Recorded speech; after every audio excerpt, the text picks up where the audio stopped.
अमित भाई आप आगे बढ़ो, अमित भाई आप आगे बढ़ो, अमित भाई आप आगे बढ़ो।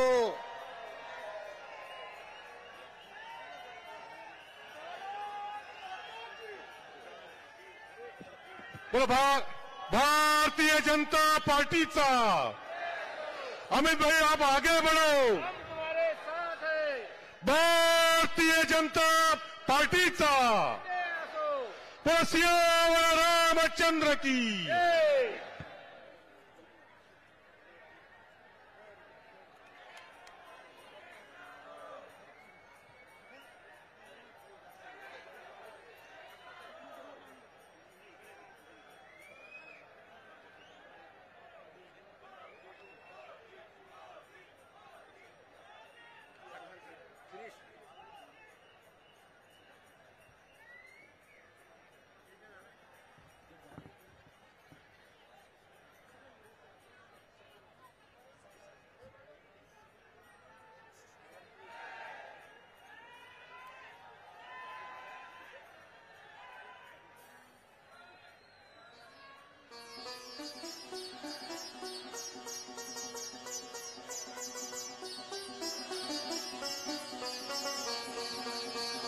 छत्रपती शिवाजी महाराज की, धर्मवीर संभाजी महाराज की, डॉक्टर बाबासाहेब आंबेडकरांचा।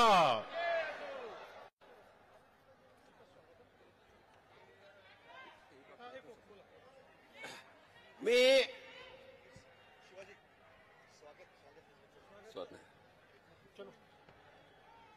आपल्या सर्वांच्या वतीनं देशाचे कणखर यशस्वी गृहमंत्री तथा सहकार मंत्री यांचं स्वागत करतो।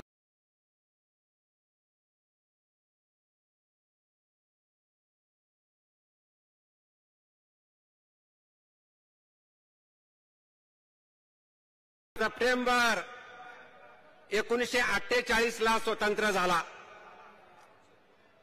आणि या मराठवाड़े की रजाकरी और जुल्मी अत्याचार के लिए तत्कालीन गृह मंत्री माननीय सरदार वल्लभ भाई पटेल जी ने ऑपरेशन पोलो किया था और इसके माध्यम से निजाम की रजाकरी राजवट नष्ट की थी और अभी जो कुछ वंश बचा है उसी को उखाड़ के फेंकने के लिए ऑपरेशन वोट करने के लिए हमारे देश के यशस्वी गृह मंत्री यहां आए हैं और इन्हीं का संभाजी नगर से मैं दिल से स्वागत करता हूं और मैं मेरी वाणी को विराम देता हूं।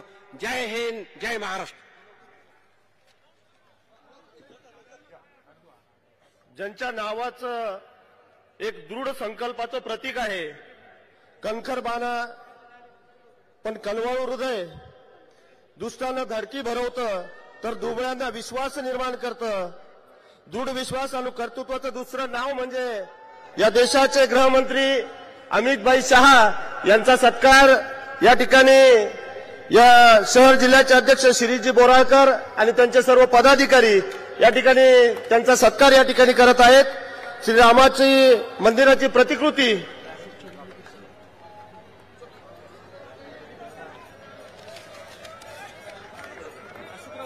छत्रपती शिवाजी महाराज की। मी यानंतर आपल्या सगळ्यांच्या लाडक्या नेत्या पंकजाताई मुंडे यांना विनंती करतो की आपण थोडक्यात आपलं मनोगत व्यक्त करावं।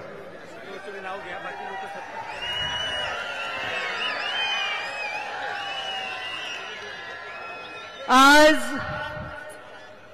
महाराष्ट्रामध्ये ज्यांच्या त्यागाने आणि स्वाभिमानी बाण्याने पावन ज्यांच्या नावाने हे माझं नगर अत्यंत स्वाभिमानाने जे नाव घेतं त्या छत्रपती संभाजी नगरमध्ये ज्यांनी हे नाव देण्यामध्ये आणि देशाला स्वाभिमान देण्यामध्ये मोठं योगदान दिलं असे 370चे अशक्य ती गोष्ट शक्य करून दाखवणारे आणि प्रधानमंत्री नरेंद्र मोदी हे दिव्य स्वप्न बघून ते पूर्ण करण्यामागे अपार कष्ट करून स्थिरता देणारे नेते आदरणीय अमितभाई शाह यांचं मी छत्रपती संभाजीनगरमध्ये स्वागत करते.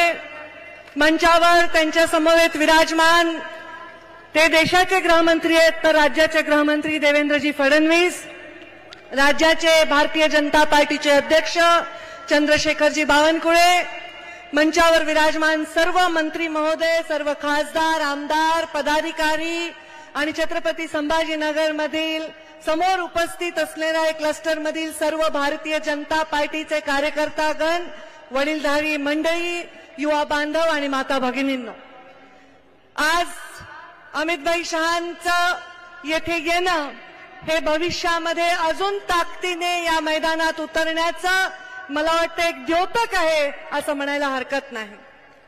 मी फार इथे वेळ घेणार नाही, पण जिंदगी के रंगमंच पर कुछ इस तरह निभाया अपना किरदार, पर्दा गिर चुका है तालियां फिर भी गूंज रही है, असं ज्यांनी काम केलं त्या माझ्या पित्याच्या चरणी नतमस्तक होऊन एवढंच सांगते की या देशाला जेव्हा सगळ्यात जास्त गरज होती गरिबांच्या स्वप्नाला ठिगळं लावण्याची, एका गरिबाला खुल्या आसमानातून स्वतःच्या पक्क्या घरामध्ये पोहोचवण्याची, डोळ्यातलं माता बहिणीचं पाणी हे नळामध्ये आणण्याची, तेव्हा प्रधानमंत्री नरेंद्र मोदी या देशाला लाभलेले आहेत.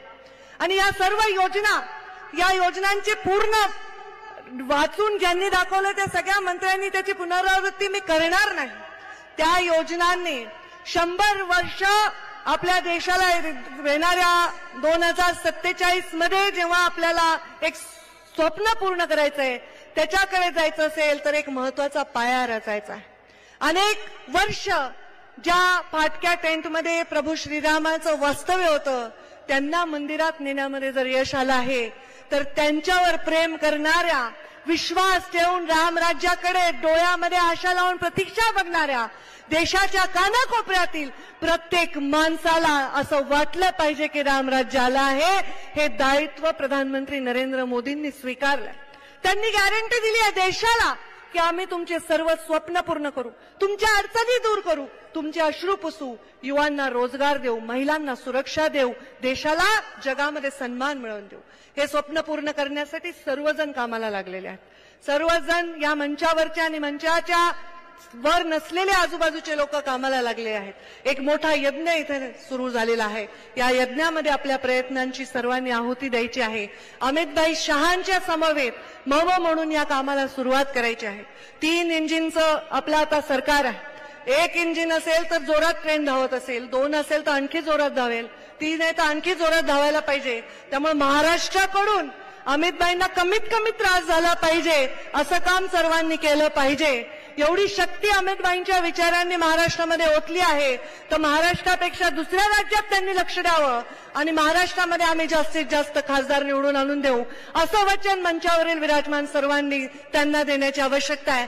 त्याच्यामध्ये छोटासा म्हणजे एवढासा चिमटी एवढा वाटा मी माझ्या परीने उचलायला सज्ज आहे. आपल्या सर्वांच्या आशीर्वादाने मी आपल्या सर्वांना वचन देते की अमितभाईंनी आता जे आवाहन करतील नक्कीच त्याच्या मागे फार मोठं स्वप्न असणार आहे. त्या स्वप्नामध्ये सगळ्यांनी योगदान देत राहतील असा विचार मी या निमित्ताने व्यक्त करते आणि माझ्या वाणीला विराम देते. धन्यवाद. जय हिंद, जय महाराष्ट्र.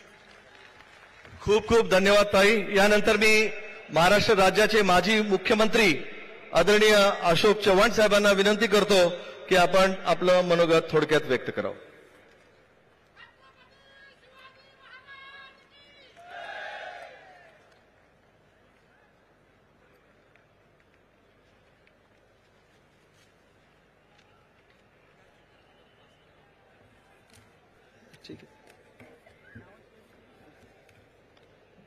देशाचे आदरणीय गृहमंत्री श्री अमितभाई शहा,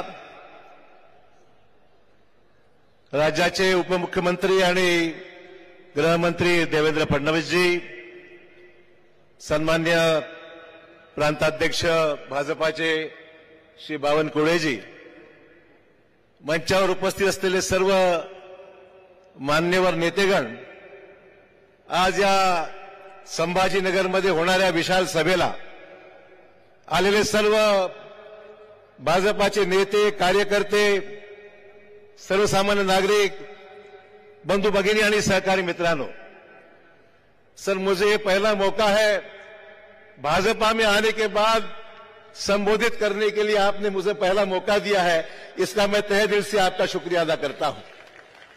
आदरणीय देश के यशस्वी प्रधानमंत्री नरेंद्र मोदी जी, अमित भाई शाह साहब, जेपी नड्डा जी, हमारे देवेंद्र फडणवीस जी और बावनकुळे जी, इन सभी लोगों के आशीर्वाद से मुझे आपने इस परिवार में शामिल किया, उसके लिए लाख लाख धन्यवाद आपको यहां पर मैं देता हूं। और आने के बाद 24 घंटे के अंदर ही मुझे राज्यसभा में आपने काम करने का मौका दिया। मैं समझता हूं मेरे पर बहुत बड़ा विश्वास आपने यहां पर व्यक्त किया, जो मुझे यहां पर काम करने के लिए जिम्मेदारी मुझ पर सौंपी है, ऐसे मैं समझता हूं। और मैं आपको आश्वस्त करना चाहूंगा कि आप मराठवाड़े में आप यहां पर आए, चुनाव को सामने रखते हुए हम सबकी जिम्मेदारी है। मैं आपको आश्वस्त करना चाहूंगा कि सिर्फ मराठवाड़ा ही नहीं, पर महाराष्ट्र में जो आपने 400 पार का नारा लगाया है, उसमें बीजेपी और अलायंस महाराष्ट्र में सबसे ज्यादा सीटें लाएगी। मैं ये कह के यहां पर कहना चाहूंगा, ये योगदान हम सबका रहेगा, पर खास करके मुझ पर जो आपने विश्वास व्यक्त किया है, उसकी पूरी जिम्मेदारी आज मैं आपके सामने यहां पर कबूल करता हूं और आश्वस्त करता हूं कि मेरे सब साथी मराठवाड़े के एक जमाने में एक दूसरे के सामने थे, आज हम दूसरे के साथ हैं और साथ मिलकर इस मराठवाड़ा के जरिए हम बता देंगे कि निश्चित तौर पर मोदी साहब का जो नेतृत्व है, उसमें एक निश्चित तौर पर अच्छा काम करने का यह मौका मिला है। हमें प्रधानमंत्री जी का आभार मानना चाहिए, चाहे वो हमारे करार साहब हो, दानवे साहब हो, केंद्र में हमें ऐसा नेतृत्व आपने दिया कि जिसके जरिए केंद्र के 5 साल के अच्छे काम हुए। आदरणीय मोदी जी ने जो नारा लगा है विकसित भारत का, विकसित भारत, विकसित महाराष्ट्र और विकसित मराठवाड़ा, ये हमारा सबसे पहले एम होगा कि मराठवाड़े के लोगों की जो भूख है, विकास की भूख है, और उस विकास को पाने के लिए एक मजबूत नेतृत्व मोदी साहब के जरिए, आपके जरिए इस देश को मिला है। जो रोड मॅप मोदी साहेबांनी आम्हाला दिलेला आहे, देशामध्ये रेल्वे कनेक्टिव्हिटी चांगली झाली, हायवेज झाले, देशामधल्या गरीब शेतकऱ्यांसाठी सन्मानपूर्वक योजना आणण्यात आल्या, सामान्य माणसाला दिला देण्याचं काम झालं, मुंबईचा चेहरा मोहरा गेल्या 5-7 वर्षामध्ये चांगला बदलला गेलेला आहे। हे फार मोठं योगदान जे महाराष्ट्रामध्ये आपण दृश्य पाहतोय, प्रत्यक्ष पाहतोय, नुसती आश्वासनं नाहीत, प्रत्यक्षामध्ये ही सगळी कामं आपण अनुभवतोय, पाहत आहोत। आणि म्हणून या सगळ्या कामामध्ये जे योगदान राहिलंय, केंद्राचं एवढं मोठं समर्थन राहिलेलं आहे आपल्याला, की केंद्र सरकारच्या माध्यमातून गेल्या 10 वर्षामध्ये खूप जबरदस्त काम या देशामध्ये झालं, चेहरा मोहरा बदललाय, तीर्थक्षेत्रांचा विकास मोठा झाला, आपण सर्व अनुभवतोय, हे पाहतोय। आणि म्हणून या सगळ्या योजना येत असताना देशामध्ये भरपूर काम झालं। एम्सची, ऑल इंडिया मेडिकल सायन्सेसची मोठ्या 10 वर्षामध्ये संख्या आपली साधारण 16वर गेलेली आहे। मेडिकल कॉलेजची संख्या जवळपास 387 वरून 654 वर गेलेली आहे। एमबीबीएसच्या जागा वाढलेल्या आहेत, 1 लाख साधारण जागा एमबीबीएसच्या झालेल्या आहेत। आणि गरीब नागरिकांसाठी 5 लाख रुपयापर्यंत उपचार सुविधा केवळ आणि केवळ मोदी साहेबांच्यामुळे प्रधानमंत्री जन आरोग्य योजना आज देशात सर्वत्र लागू झालेली आहे। त्यामुळे विकासावर प्रत्येक क्षेत्रामध्ये राष्ट्रीय पातळीवर, आंतरराष्ट्रीय पातळीवर भरपूर कामं या देशामध्ये निश्चित चांगल्या पद्धतीने या ठिकाणी सुरू झालेली आहेत। मी दुसऱ्या पक्षात असताना सुद्धा मी कधी टीका टिप्पणी मोदी साहेबांवर व्यक्तिशः यासाठी केली नाही, ते चांगलं चाललंय तर चांगलंच बनलं पाहिजे, हे मी या ठिकाणी कबूल केलो। या ठिकाणी दानवे साहेबांचं काम असेल, वंदे भारत एक्सप्रेस ही मराठवाड्यात आणण्याचं काम जर कोणी केलं असेल तर आमच्या दानवे साहेबांनी खूप योगदान दिलं. या ठिकाणी कराड साहेबांनी मोठं काम या ठिकाणी मराठवाड्यात केलं. हे योगदान साधं सुद्धा योगदान नाहीये. संधी मिळाली, संधीचं सोनं केलं आणि मराठवाड्याला न्याय द्यायचं काम केलं. अनेक प्रश्न आहेत, सर्वांचा वापर मी या ठिकाणी करणार नाही, परंतु मराठवाडा कृषीप्रधान क्षेत्र आहे. या भागात अनेक समस्या अजूनही आहेत, ते पूर्ण आपल्याला करायच्या आहेत. मला या ठिकाणी मुख्यमंत्री शिंदे साहेबांचं, देवेंद्रजींचं आभार मानले पाहिजेत की मराठा समाजाला 10% आरक्षण कायद्याने दिलं, हे मला मुद्दाम या ठिकाणी नमूद केलं पाहिजे. आणि ज्याच्यामुळे निश्चितच फार वर्षापासून हा प्रश्न अडकला होता, तो मार्गी लागला. सगळ्या सोयऱ्यांचा विषय सुद्धा कायदेशीर प्रक्रिया पूर्ण करून तोही मार्गी लागणार आहे, यावर शंका आम्हाला नाहीये. आणि म्हणून निश्चित जे चांगलं चाललंय त्याचे या ठिकाणी आव्हान नक्की मानले पाहिजेत. मात्र मी जास्त वेळ या ठिकाणी घेणार नाहीये, परंतु विकसित भारताच्या स्वप्नपूर्तीसाठी अब की बार 400 पार, अब की बार. तर मित्र, अधिक वेळ मी न घेता, वेळेची कमतरता असल्यामुळे अधिक वेळ मी घेत नाही. या ठिकाणी शहासाहेबांचं मनपूर्वक या ठिकाणी स्वागत करतो आणि आपल्या सर्वांना आश्वस्त करतो, मिळून काम करूया आणि मराठवाड्यात दाखवून देऊया की सर्वच्या सर्व जागा आपल्या युतीच्या आपण निवडून देऊ. जय हिंद, जय महाराष्ट्र. धन्यवाद. यानंतर आपले लोकप्रिय केंद्रीय मंत्री आदरणीय रावसाहेब दानवे पाटील यांना विनंती करतो की आपण आपला मनोगत देऊ.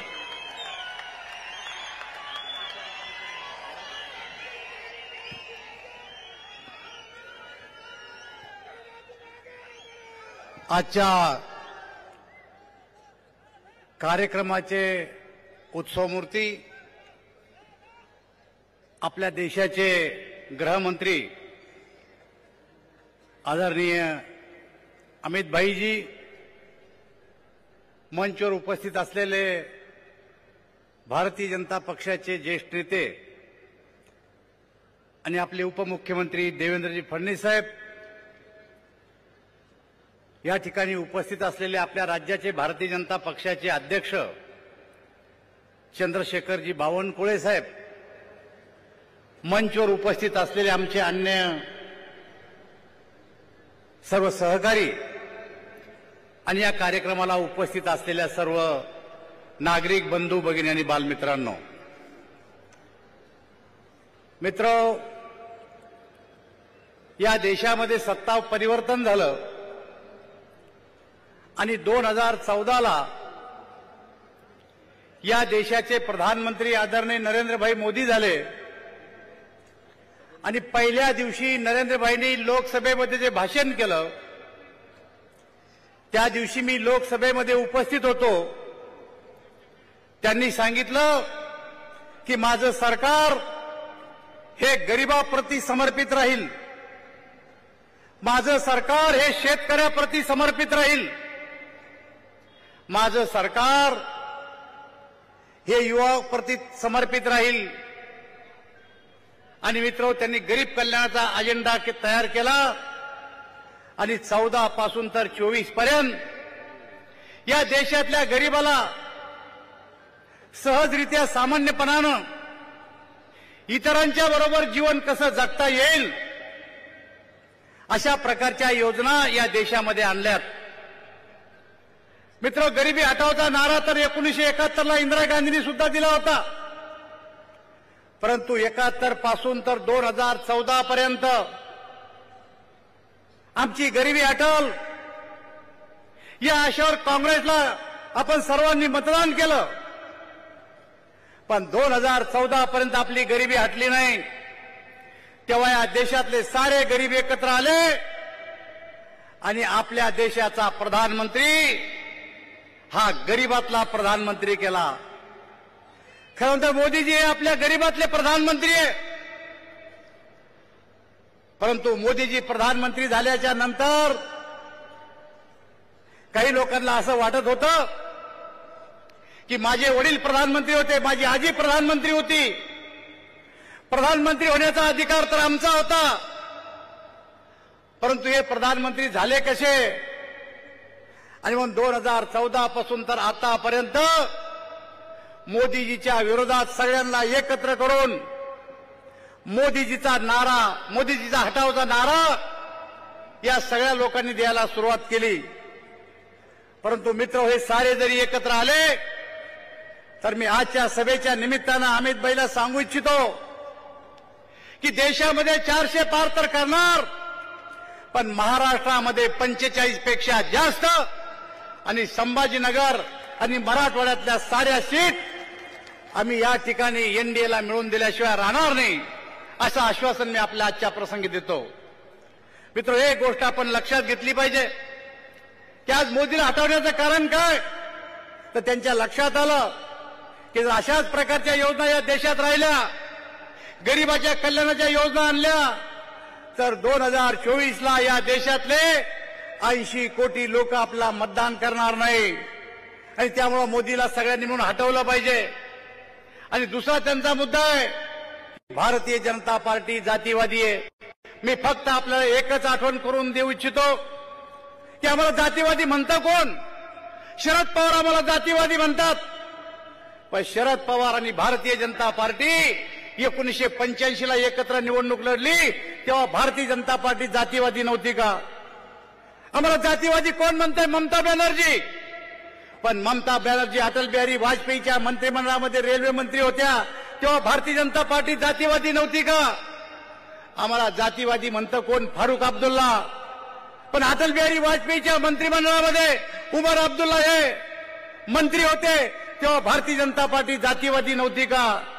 मित्रो, आज जे जातीवादी भारतीय जनता पार्टीला म्हणतात ते सारे आमच्या पंक्तीत जेवून जायले, सगळ्यांचे तोंड खरकटे, वाढायला मी होतो त्या टायमाला. आणि म्हणून मित्र, यांना आम्हाला म्हणायचा काही अधिकार नाही, जातीवादी म्हणण्याचा काही अधिकार नाही. मी फक्त आजच्या सभेच्या निमित्त आपल्या आग्रहाची विनंती करणार आहे की या देशाचे प्रधानमंत्री पुन्हा नरेंद्रभाई मोदी होणार आहे, यामध्ये कवडीची शंका मला. धन्यवाद. खूप खूप धन्यवाद दादा. यानंतर महाराष्ट्राचे यशस्वी उपमुख्यमंत्री व लोक विकास पुरुष आदरणीय देवेंद्रजी फडणवीस साहेबांना विनंती करतो, आपण मार्गदर्शन करावं.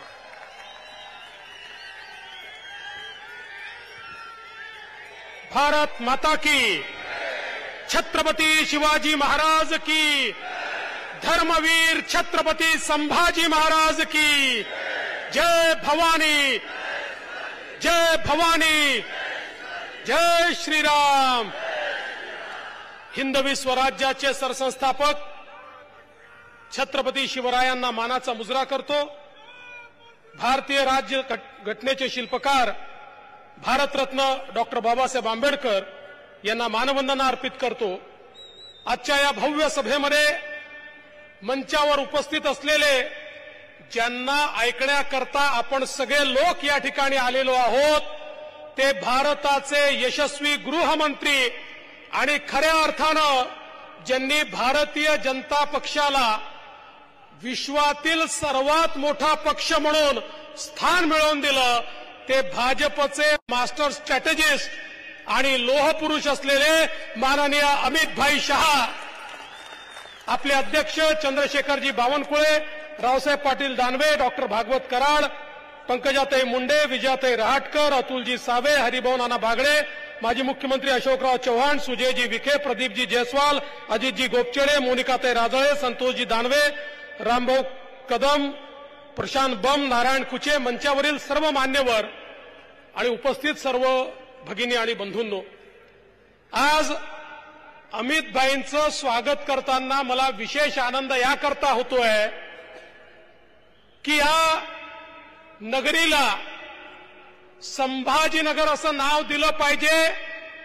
पहिल्यांदा हिंदू हृदय सम्राट शिवसेना प्रमुख बाळासाहेब ठाकरेंनी ही घोषणा केली की हे संभाजीनगर असेल. पण दुर्दैवाने त्यांचे सुपुत्र मुख्यमंत्री झाल्यानंतर 2.5 वर्ष त्यांना ही जाग आली नाही की याचं नाव छत्रपती संभाजीनगर केलं पाहिजे. आणि ज्यावेळी सरकार गेलं त्यावेळी सरकार अल्पमतात असताना शेवटच्या दिवशी एक ठराव करण्याचा प्रयत्न त्यांनी केला, पण ते काही सफल झाले नाहीत. पण नवीन सरकार शिंदेजींच्या नेतृत्वात आल्यावर आम्ही सगळ्यात पहिलं काम काही केलं असेल तर औरंगाबादचं नाव बदलून छत्रपती संभाजीनगर केलं आणि हिंदुहृदय सम्राट बाळासाहेब ठाकरेंचं स्वप्न पूर्ण करण्याकरता तो प्रस्ताव केंद्र सरकारकडे पाठवला आणि माननीय मोदीजींच्या नेतृत्वात त्या प्रस्तावाला अमितभाई शाह यांनी मान्यता दिली. त्यांच्या सहीने हे छत्रपती संभाजीनगर झालं आणि म्हणून मी त्यांचे अतिशय मनापासून आभार मानतो. बंधू भगिनींनो, मी जास्त वेळ बोलणार नाही. आपल्याला अमितभाईंना ऐकायचंय. मी केवळ एवढीच विनंती करण्याकरता आलो आहे. इतिहासामध्ये जेव्हा जेव्हा आमच्यामध्ये दुफळी आली त्यावेळी आम्ही गुलामगिरीमध्ये गेलो. हे इतिहासात आपण बघितलंय. मागच्या लोकसभेच्या निवडणुकीमध्ये आपण सगळ्यांनी बघितलं की जर चुकीच्या पद्धतीनं मतदान केलं तर या ठिकाणी काय होतं. आपल्याला जो खासदार निवडून आला, माझा तुम्हाला सवाल आहे, संभाजीनगरच्या खासदाराने त्या ठिकाणी 370 करता हात वर केला होता का? केला होता का? संभाजीनगरच्या खासदाराने राम मंदिराला समर्थन दिलं होतं का? संभाजीनगरच्या खासदाराने मोदीजींच्या कार्यक्रमांना हात वर करून समर्थन दिलं होतं का? आपण चूक केली तर संभाजीनगरचं नाव या ठिकाणी 370ला विरोध करणाऱ्यांच्या यादीत खासदारांनी जाऊन बसवलं. पण आता तर अशी परिस्थिती आहे, जे आपले होते, ज्यांना आम्ही आपलं म्हणत होतो, ते देखील आता त्यांच्याच रांगेत जाऊन बसले.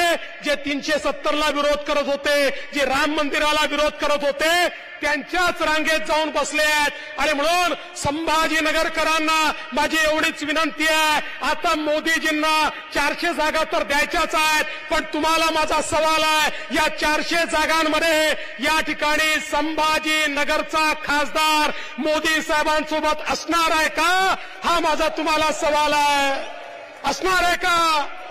असणार आहे का? हा मग मी तुम्हाला एवढंच या ठिकाणी सांगतो, यावेळी चूक करू नका. काही लोक थेट विरोधात येतील, काही बहरूपीय देखील या ठिकाणी येतील, काही बहरूपीय देखील तयार झाले आहेत. हे बहरूपीय इकडे हिंदुत्वाचं नाव सांगतात आणि तिकडे कॅलेंडर छापतात आणि कॅलेंडरमध्ये जनाब बाळासाहेब ठाकरे लिहितात. असे बहरूपीय देखील या ठिकाणी मैदानात येण्याची शक्यता आहे. पण एक गोष्ट लक्षात ठेवा, या ठिकाणी खऱ्या अर्थानं आमची संस्कृती, आमचा सन्मान, आमचा देव, देश, धर्म याकरता ज्या प्रकारे छत्रपती शिवाजी महाराज लढले, आज त्यांच्याच पावलावर पाऊल ठेवून त्यांच्याचकडनं प्रेरणा घेऊन मोदीजी लढतायत. आणि म्हणून मोदीजींना पाठिंबा देण्याकरता संपूर्ण संभाजीनगर हे आपल्या महायुतीच्या एनडीएच्या पाठीशी उभं करा, एवढीच आपल्याला विनंती करतो आणि माझं बोलणं संपवतो. जय हिंद, जय महाराष्ट्र. खूप खूप धन्यवाद साहेब.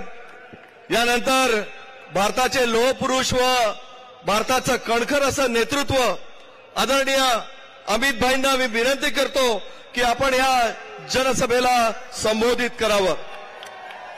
जय श्रीराम.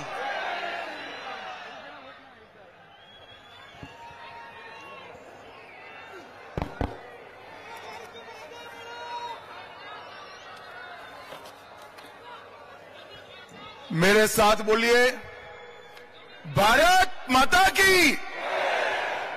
क्यों भाई, संभाजीनगर वालों की आवाज को क्या हो गया है? 400 पार का बहुमत लाना है या नहीं लाना है? जोर से बोलो, लाना है या नहीं लाना है? मोदी जी को तीसरी बार प्रधानमंत्री बनाना है या नहीं बनाना है? तो ऐसी आवाज नहीं चलेगी. संभाजीनगर से मजलिस को उखाड़कर फेंकने का संकल्प लीजिए. दोनों हाथ उठाइए. मोदी जी को फिर से प्रधानमंत्री बनाने के संकल्प की मुट्ठी बींचे और प्रचंड आवाज से बोलिए, भारत माता की.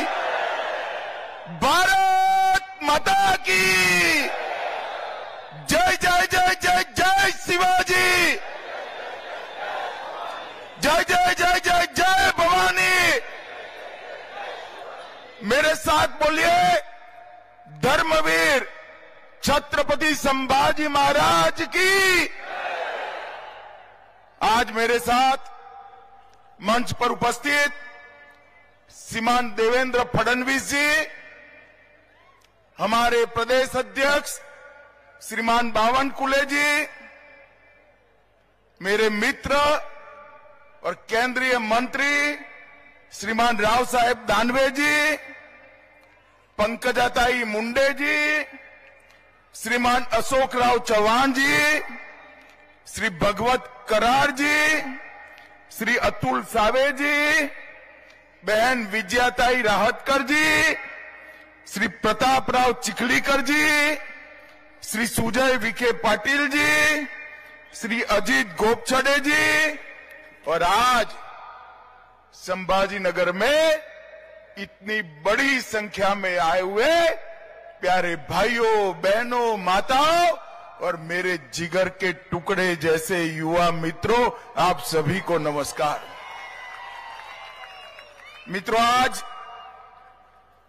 मैं इस महाराष्ट्र की पावन भूमि पर कल रात से हूं, संभाजी नगर में कल रात से हूं। सबसे पहले मैं इस भूमि पर आकर जिन्होंने देश को स्वतंत्रता का मंत्र दिया, वो हिंदवी स्वराज के स्थापक छत्रपति शिवाजी महाराज को प्रणाम कर कर मेरी बात की शुरुआत करता हूं।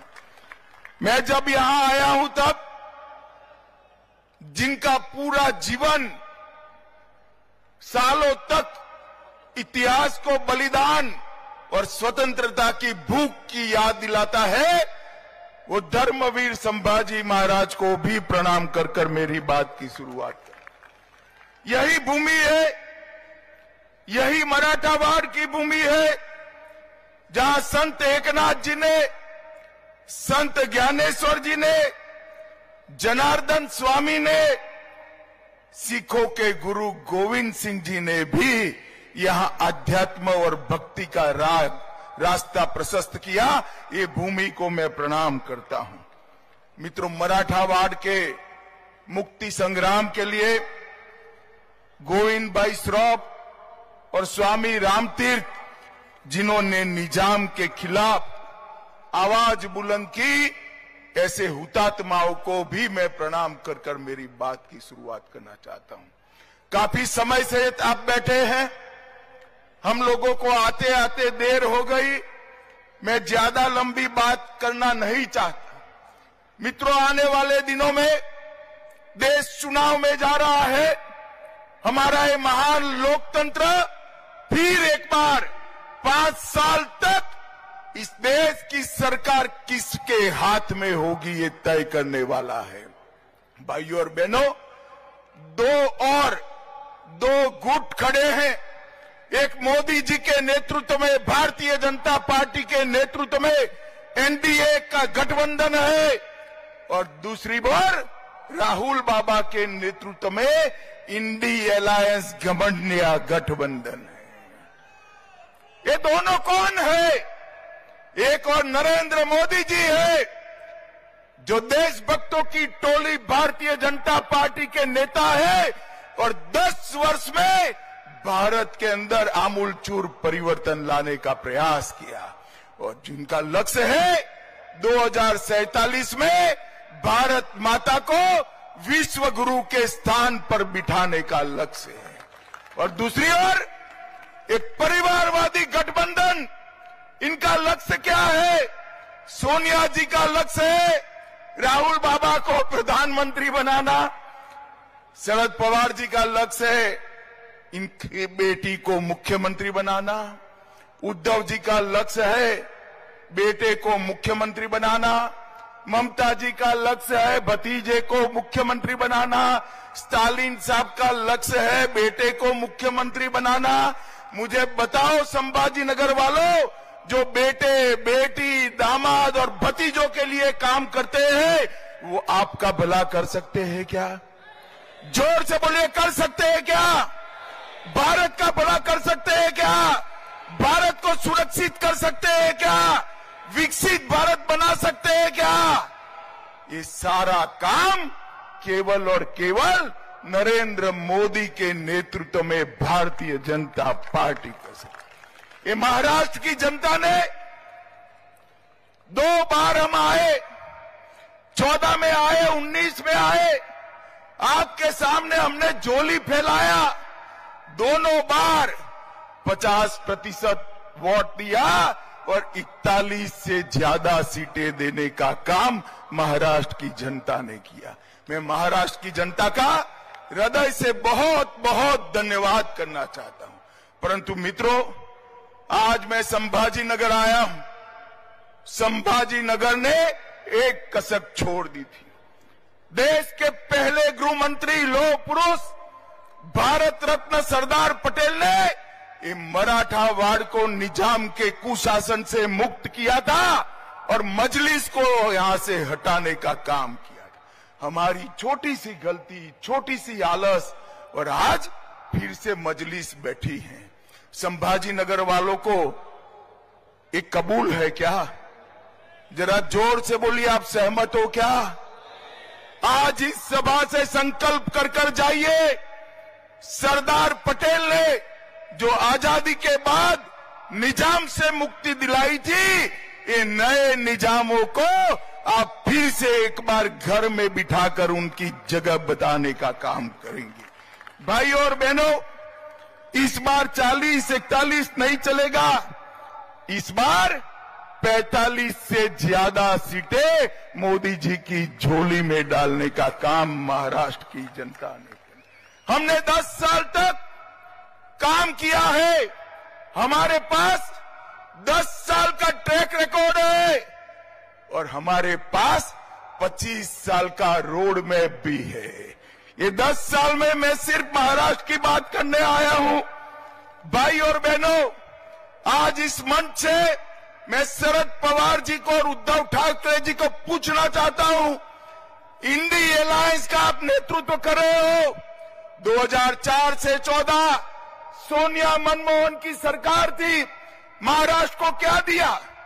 1,91,000 करोड़ रुपया। कितना? 1,91,000 का। जरा जोर से बोलो, कितना? मोदी जी ने 14 से 23 9 साल में 1,91,000 करोड़ की जगह उससे 4 गुना 7,15,890 करोड़ रुपया देने का काम। इसके साथ साथ 8 लाख करोड़ के और प्रोजेक्ट दिए। 10 साल में 16 लाख करोड़ रुपया महाराष्ट्र के विकास के लिए नरेंद्र मोदी जी ने भेजे। शरद राव, जरा हिम्मत हो तो हिसाब किताब लेकर आ जाना। हमारा युवा मोर्चे का कार्यकर्ता शिवाजी महाराज के पुतले पर सार्वजनिक चर्चा के लिए तैयार है। आपने क्या किया है महाराष्ट्र के लिए? और भाइयों और बहनों, इतना ही नहीं, लगभग 1,20,00,000 लोगों को आजादी के 75 साल के बाद महाराष्ट्र में पीने का पानी घर में मिला। 1 करोड़ लाभार्थियों को 5 लाख तक का आयुष्मान भारत का फायदा मिला। लगभग 76 लाख माताओं को घर में पहली बार शौचालय मिला। 7 करोड़ लाभार्थियों को प्रति व्यक्ति प्रति माह 5 किलो अनाज फ्री ऑफ कॉस्ट देने का काम नरेंद्र मोदी ने किया। 51 लाख लाभार्थियों को, माताओं को घर में गैस और चूल्हा देने का काम नरेंद्र भाई ने किया।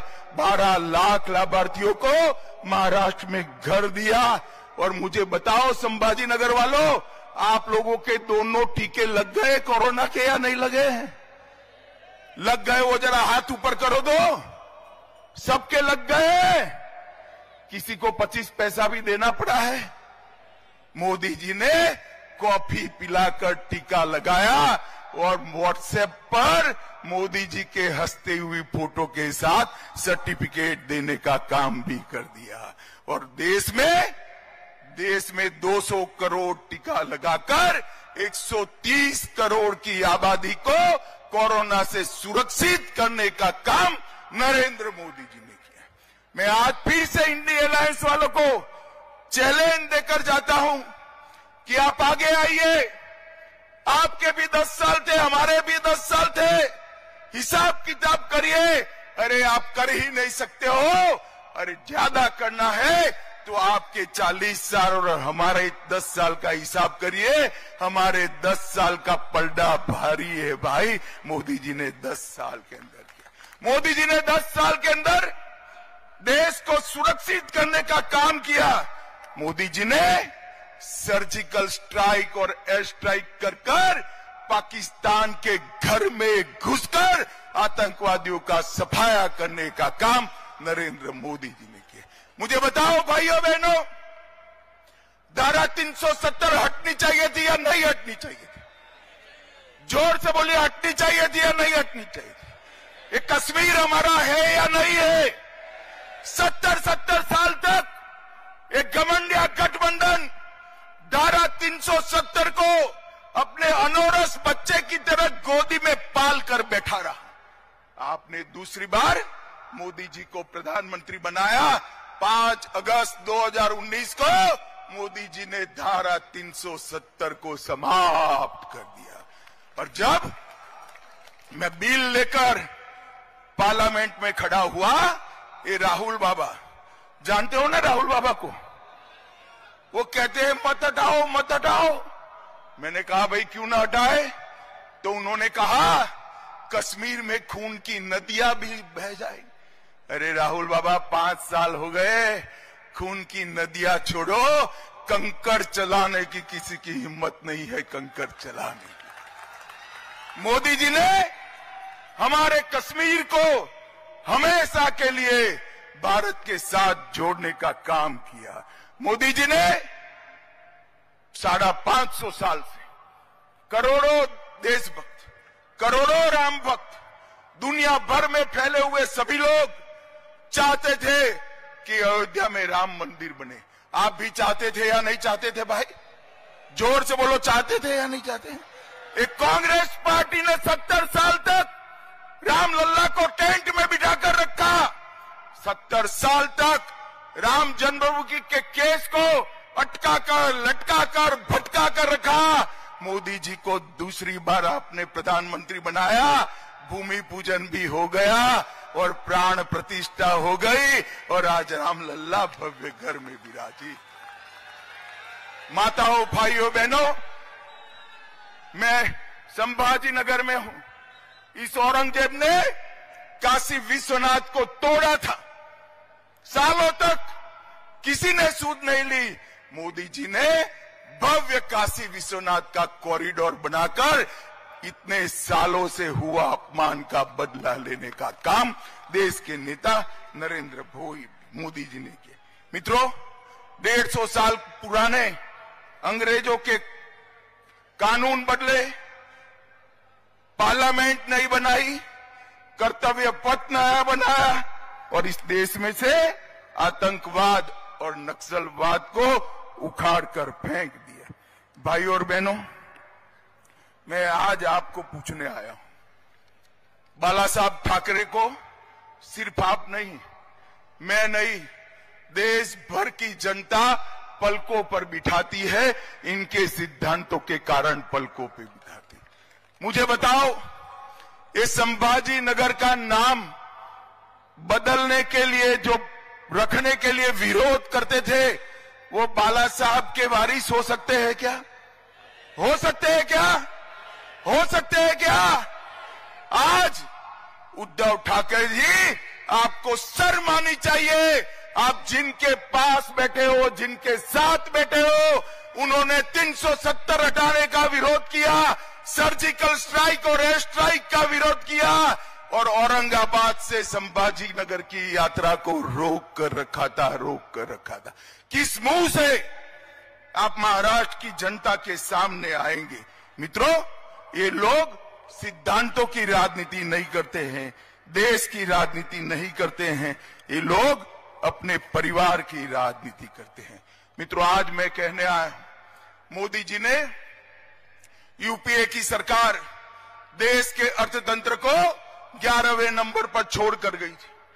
और ये जब मोदी जी प्रधानमंत्री बने तब चिदंबरम साहब अंग्रेजी में कहते थे, इकोनॉमी को जानने वाले लोग ही देश को बचा सकते हैं।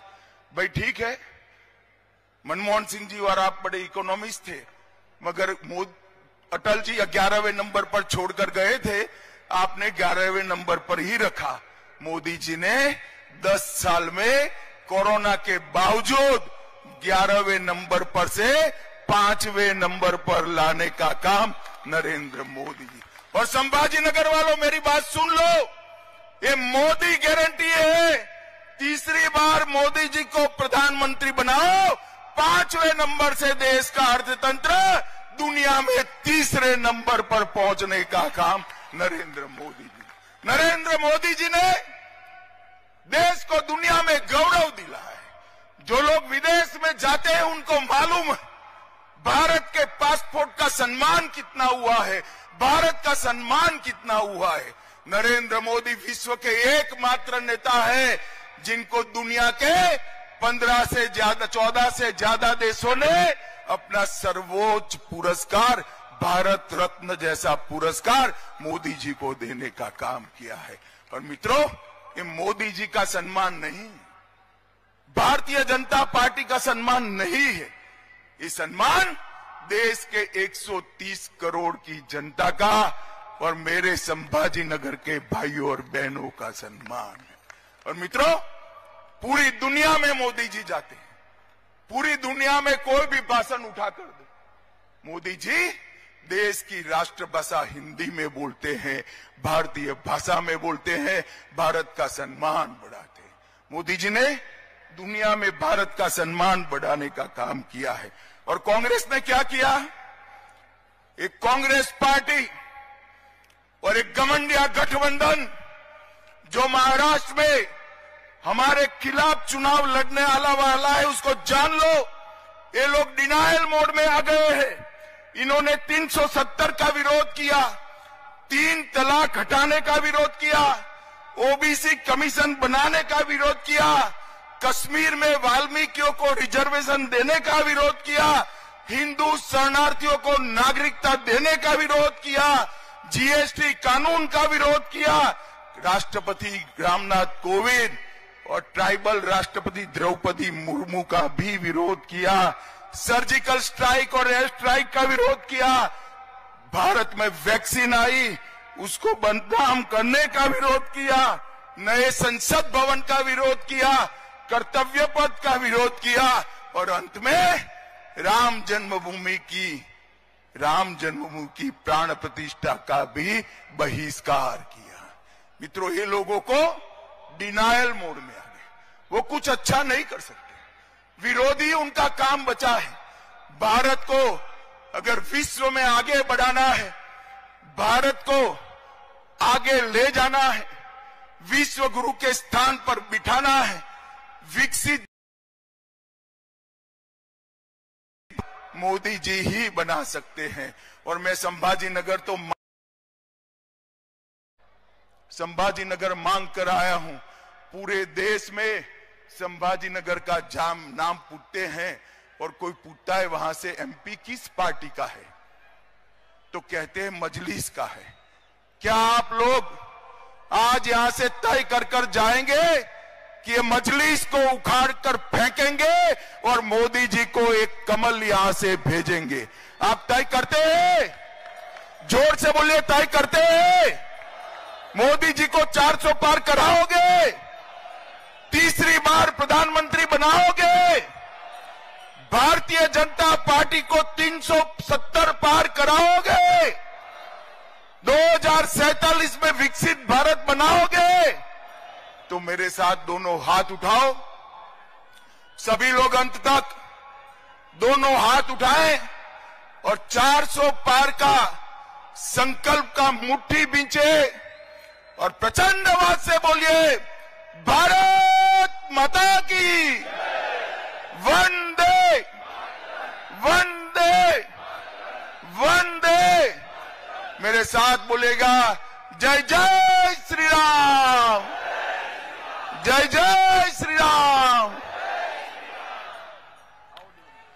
भारताचे आधुनिक पोलादी नेतृत्व, कणखर नेतृत्व, सन्माननीय गृहमंत्री देशाचे अमितभाईजी शहा यांनी प्रखर असं उद्बोधन संभाजीनगरमधील नागरिकांना केलं। तसेच आपले राज्याचे उपमुख्यमंत्री ज्यांनी छत्रपती संभाजीनगर हे नाव करून दिलं असे देवेंद्रजी फडणवीस, आपले भारतीय जनता पार्टीचे अध्यक्ष चंद्रशेखरजी बावनकुळे, माननीय रावसाहेब दानवे पाटीलजी, भागवत कराडजी, अशोकरावजी चव्हाण, अतुलजी साळवे, पंकजाताई मुंडे, विजयताई रहाटकर, हरिभाऊजी बागडे नाना, सुजयजी विखे पाटील, प्रताप पाटील चिखलीकर, अजित गोपछडे, प्रशांत बम, संतोष दानवे आणि सर्व पदाधिकाऱ्यांचं छत्रपती संभाजीनगर तर्फे मी हार्दिक हार्दिक आभार मानतो आणि सर्व नागरिकांनी प्रतिसाद दिला त्याबद्दल आपले आभार।